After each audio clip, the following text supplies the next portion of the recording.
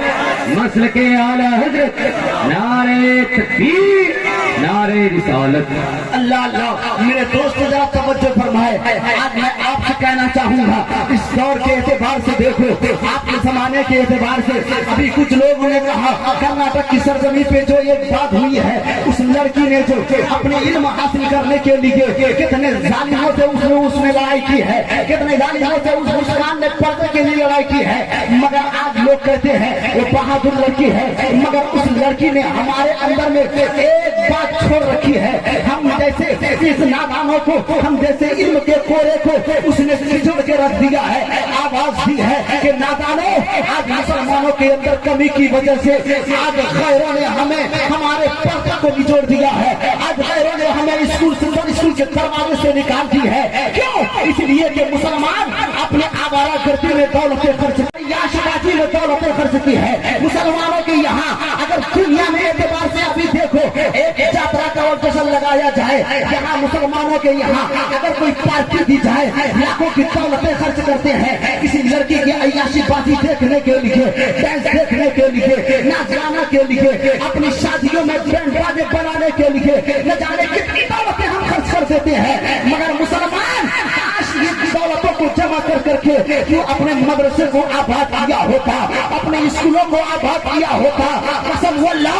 آج ہمارے بچے کسی کے یہاں لڑتے نہیں، کسی دروازے پہ سے بھگائے نہیں جاتے، ہماری بچیوں کو، ہمارے بچے کو آج بھی ہمارے لیے ضروری ہے کہ ہم اسکول اور مدرسے کو آباد کریں، اگر آباد کرتے جائیں گے قسم واللہ ان ظالموں کے اسکول کی ہمیں حاجت نہیں رہے گی، مدرسے کو ان کی ہمیں ضرورت نہیں رہے گی، ہم اپنے علاقے میں اپنی دولت کے بلبوتے میں مدرسہ چلائیں گے اور اپنی بچیوں کو قوم کا سپاہی بنائیں گے۔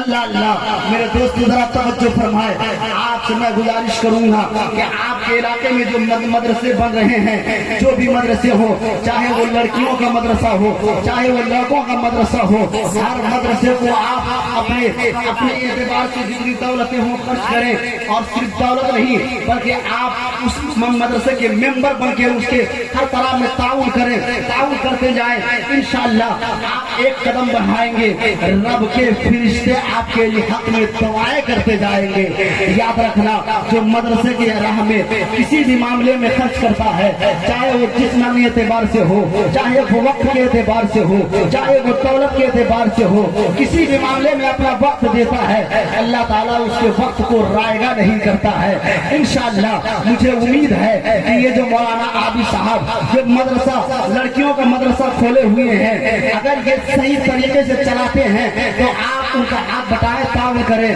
اور اگر ان میں کچھ غلطی ہے تو ان کی غلطی کی اصلاح کر کے ان کے ساتھ دیں، مدرسے کو کبھی ختم کرنے کے سوچے بھی نہ ہیں بلکہ مدرسے کو آگے بڑھائیں، فوقیت دیں۔ علم کا وہ مرکز ہے جہاں سے ایک بھی اگر کوئی ہماری بہن قرآن کی تلاوت سیکھ لے گی، قسم واللہ وہ جب قرآن پڑھے گی پورے علاقے کو اس کا ثواب ملتا جائے گا، جب وہ قرآن کی تلاوت کرے گی پورے علاقے کو اس کا ثواب ملے گا۔ ایک بچے بھی اگر قرآن کی تلاوت سیکھ لے، آج ہمارے گھروں میں ہماری ماں بہنیں قرآن کی تلاوت سے بہت دور ہے، جس کی وجہ سے آج گھروں میں جھگڑے فتنے سب کچھ ہو رہے ہیں۔ انشاءاللہ پھر کبھی موقع ملا تو اس میں تقریر ہوگی۔ میرے بعد بہت سارے بہت لمبی فہرست ہے، بہت مقرر ہیں، اس کے بعد ایک بہت بڑے خطیب اعظم ہندوستان حضرت علامہ مولانا سید مقیم الرحمان صاحب قبلہ مدد اللہ العالی والنورانی عنقریب اسٹیج میں تشریف لانے والے ہیں، ان کے نایاب خطابت سے ہم سب محظوظ ہوں گے،